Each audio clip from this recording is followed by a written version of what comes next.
Mike managed to get his hands on the multi-million-dollar diamond, hiding it in the ventilation duct. However, upon his release from prison, he discovered that the location had been transformed into a police station. Determined to retrieve the diamond, Mike resorted to disguising himself as a police officer. Despite his efforts, he failed to secure the diamond but managed to achieve remarkable feats through his criminal mindset. One day, while encountering a convenience store robbery, Mike found himself facing not just the thieves but also an unexpectedly tough store manager who brandished a gun. With a gun aimed at the robbers, Mike was taken aback when he recognized one of them as a former accomplice in diamond theft. Fearful of his own identity being exposed, Mike contemplated releasing his old partner discreetly. However, his partner's erratic behavior led to their entrapment in an alley. As the police wondered about the identity of the person being called out, Mike decided to confront the situation head-on, knowing that prolonging it would only increase his risk of exposure. Despite facing armed and dangerous negotiations, Mike addressed his old partner as if they were allies, convincing him to surrender peacefully. Following this incident, Mike's reputation soared, with numerous officers becoming his admirers and the chief promoting him to the leader of the theft unit. However, these accolades mattered little to Mike compared to the task of finding the diamond. Crawling through the ventilation ducts, he finally reached the spot where he had hidden the diamond, only to find it missing,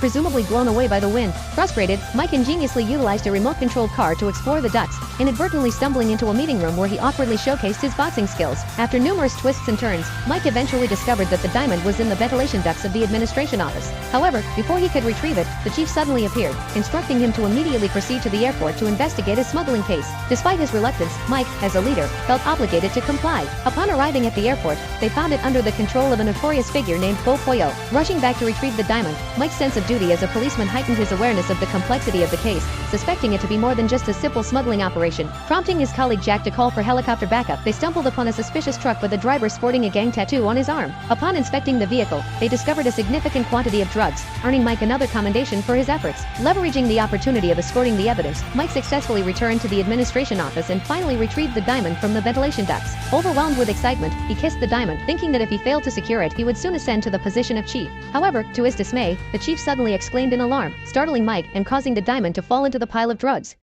Next, part 3.